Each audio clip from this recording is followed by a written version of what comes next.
Now let's talk about Access data types. There are 12 data types in Access 2016. But let's discuss those data types which we use in our following videos.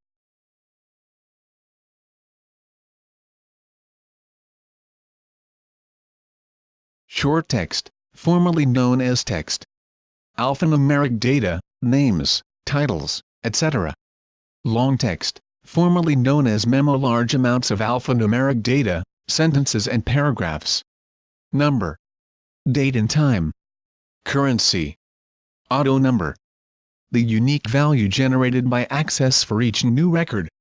Yes, no. Boolean, true, false, data. Hyperlink. A link addressed to a document or file on the internet. Lookup Wizard. The Lookup Wizard entry in the data type column in design view is not actually a data type. When you choose this entry, a wizard starts to help you define either a simple or complex lookup field. A simple lookup field uses the contents of another table or a value list to validate the contents of a single value per row. A complex lookup field allows you to store multiple values of the same data type on each row. Thanks for watching. Subscribe for more.